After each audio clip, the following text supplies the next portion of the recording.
Assalamualaikum warahmatullahi wabarakatuh. Sekarang saya berada di dalam Pusat Falak Syekh Tahir. Dekat sini adalah Pusat Falak Balai Cerap yang pertama dibina di Pulau Pinang, iaitu pada tahun 1991, 9 Oktober 1991, dan dibuka bersama-sama dengan Universiti Sains Malaysia. Jadi dekat sini saya berada di galeri. Okay, bila kita masuk daripada Pusat Falak ni, dekat situ tangga, kita naik, kita masuk pintu, kita akan sampai ke galeri Pusat Falak. Jadi saya akan tunjukkanlah apa yang ada sejarah berkenaan dengan Pusat Falak ni dan juga apa yang kita boleh belajar dekat Pusat Falak ni. Jom kita tengok. Jadi dekat sebelah pintu ni kita akan jumpa sejarah lah, berkenaan dengan sejarah Pusat Falak Syekh Tahir Pulau Pinang. Okey, jadi latar belakang dia dekat sini saya cerita secara ringkas lah, iaitu Pusat Falak ni dia punya batu asas dia 1408 dan kemudian dibuka pada tahun 1991.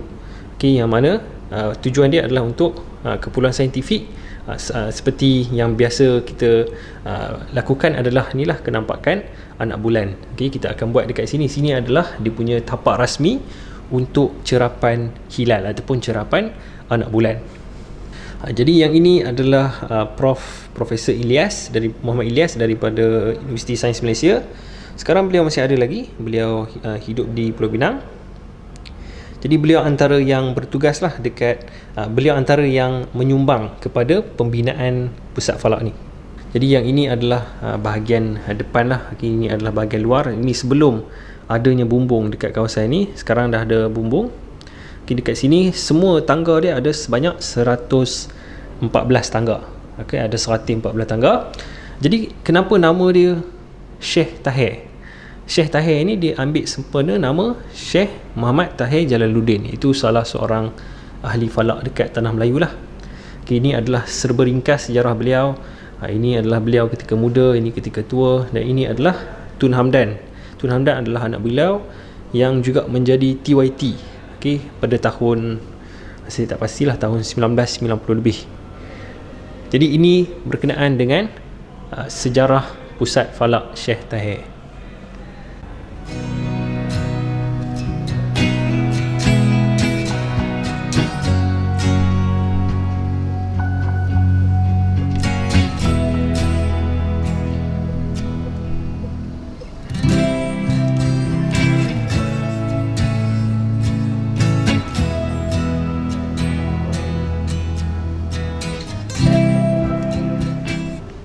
Dekat sebelah sini pula kita ada galeri-galeri gambar-gambar daripada balai cerap yang ada dekat negeri-negeri lain dan juga di Pulau Pinang. Jadi yang ini adalah balai cerap negara Langkawi, yang ini di bawah angkasa. Ini Pusat Falak Syekh Tahir, ini adalah di Selangor, yang ini saya pernah pergi. Ini balai cerap Ali Biruni di Sabah, ini saya belum pernah pergi lagi. Ini di Kuza. Okay, Kuza sekarang ini Uniza. Balai Cerap Kuza di Terengganu. Kemudian kita ada Kompleks Falak Al-Khawarizmi di Melaka, ini pun saya tak pernah pergi. Dan juga Teluk Kemang. Yang bawah ini semua saya tak pernah pergi lagi. Yang saya pernah pergi cuma 1-2. Yang ini saya tak pernah pergi, tapi saya pernah tengok lah, pernah nampak dari bawah waktu pergi Langkawi.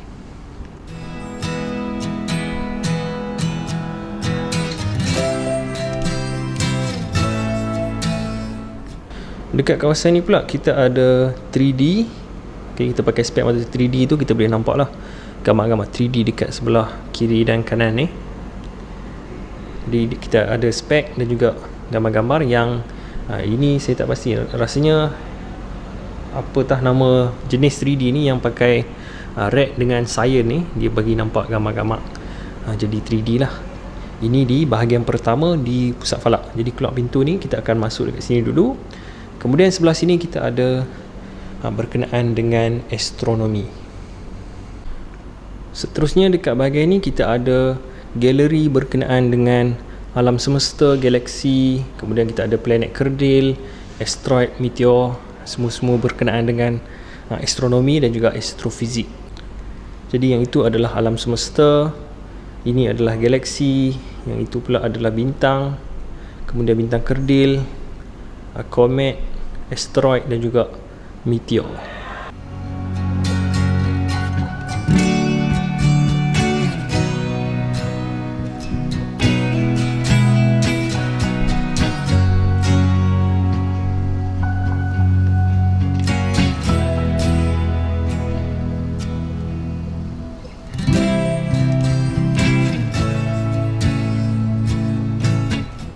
Kemudian dekat sini kita ada koleksi-koleksi barang lah.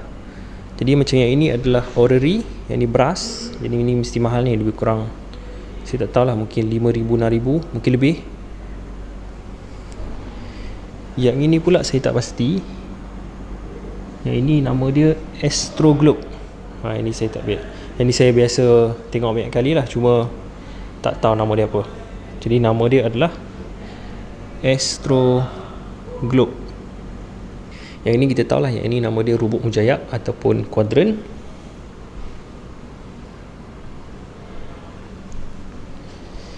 Yang ini pula adalah Astrolab.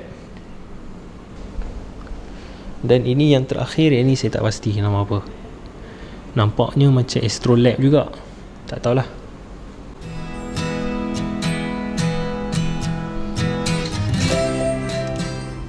Dekat sini kita boleh kenal tentang dari mana datangnya unsur-unsur dekat dalam jadual berkala. Okay, kalau anda pernah lihat periodic table ataupun jadual berkala, jadi antara soalan yang kita boleh tanya adalah di mana ataupun dari mana datangnya kesemua unsur-unsur ini. Antara jawapan yang anda mungkin dapat adalah datang dari bumi. Jadi persoalannya adalah dari mana unsur-unsur itu dia datang. Okay, maksudnya bumi itu unsur dia datang dari mana. Jadi dekat sini kita boleh nampaklah dekat mana kita colorkan dia, kita warnakan dia berdasarkan daripada maklumat dari mana ia datang.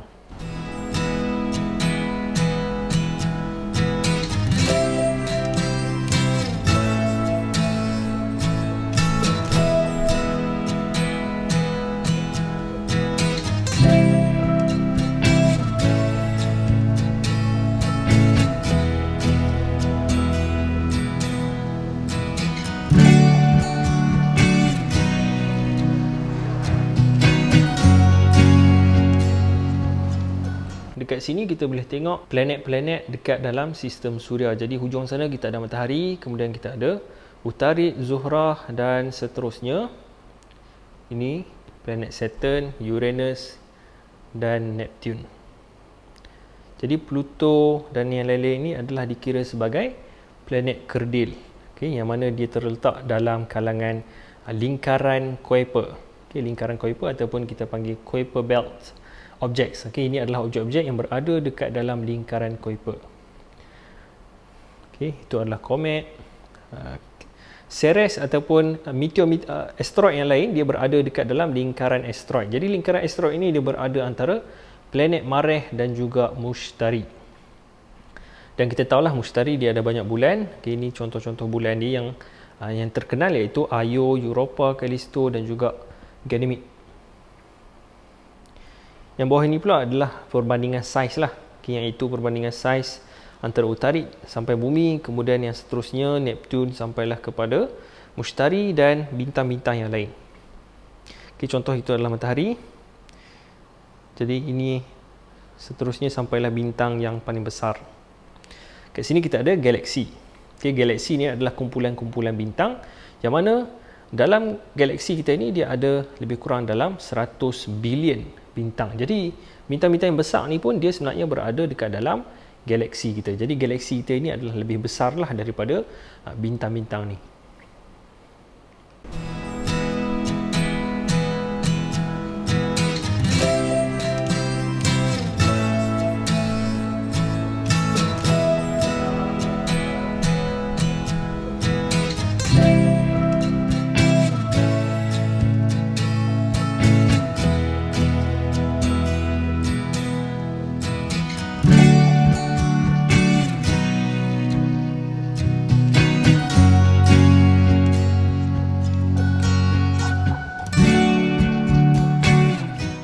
Ni bawah ni ada tandas, ni tandas lelaki, ni tandas perempuan.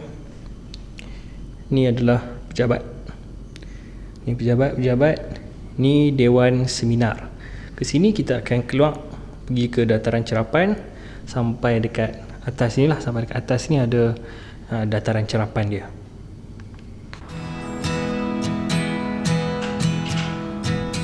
Sekarang ni saya berada di dewan dia. Jadi dekat dewan ni dia ada tingkap lah dekat ujung ni dan kita boleh nampak pemandangan dekat bawah. Ini adalah pemandangan dekat bawah dia dan itu adalah pemandangan laut. Dekat situ laut dekat situ adalah laut Selat Melaka. Okay, kalau kita pergi hujung sampai hujung sana tu, dalam 500 km kita akan jumpa Aceh di Indonesia. Jadi ini semua Selat Melaka lah sampai ke sana. Okay, di sebelah sana adalah utara, sana adalah barat. Jadi ke sana adalah Aceh Sumatera.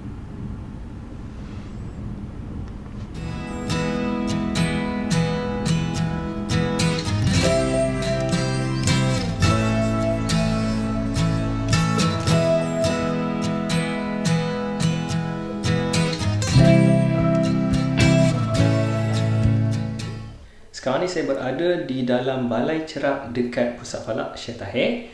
Jadi dekat balai cerak ni kita ada teleskop, sebiji teleskop dekat sini yang berada di atas sebuah mount. Jadi yang ini adalah teleskop jenis refractor ataupun pembiasan. Dan mount ini adalah AZ-EQ6.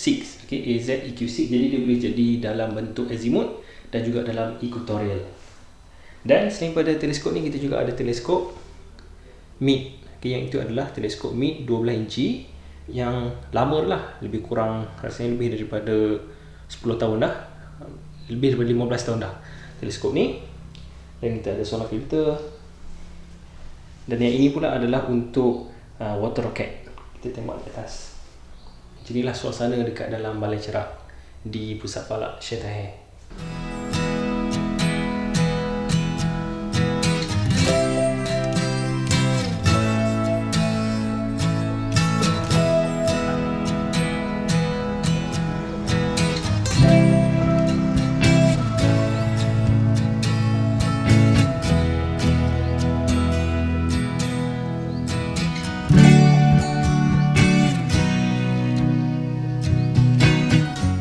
Itu pula adalah jam matahari. Cuma dia sekarang ni dia ditutup lah. Kalau kita buka dia tu, kita boleh tentukan lah dia punya jam dia. Kita boleh tentukan berdasarkan daripada matahari. Okay, cuma sekarang ni dia ditutup. Dan kalau anda perhatikan, kita ada dia punya bumbung dia tu, macam bumbung tu.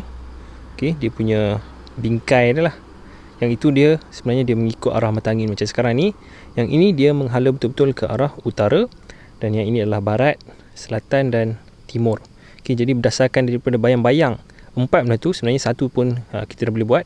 Jadi berdasarkan daripada bayang itu, kita boleh tentukanlah berapa jam. Okay, berdasarkan daripada bayang-bayang yang kita boleh dapat daripada garisan utara tu.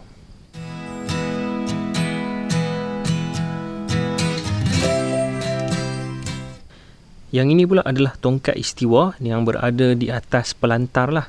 Okay, ini dataran dia, sini ada pelantar dan kita ada satu tongkat istiwa yang mana tongkat ini dia betul-betul 90 darjah, dia tegak. Okay, dia tak goyang.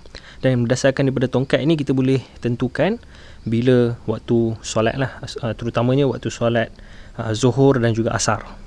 Dan dekat sini juga saya ada tandakan lah, ini garisan yang ini saya buat tadi, saya cari arah utara yang sebenar. Okay, berdasarkan ini kaedah barulah, kaedah yang saya pakai. Itu saya ambil pembaris yang ada lubang dan kita boleh tengoklah dari dia punya lubang ni. Sekarang ni kita tak nampak lah, tapi waktu Zuhur tadi tu kita boleh nampak lubang dia dan kita boleh tanda lah, macam tu si tanda pangkah-pangkah tu. Okay, itu adalah lubang ni daripada cahaya matahari. Jadi garisan itu, garisan yang dibentuk tu, dia yang ini betul-betul ke arah barat, ini betul-betul ke arah timur dan sana adalah utara. Dia bukan utara magnet ini adalah utara yang sebenar daripada lokasi ini.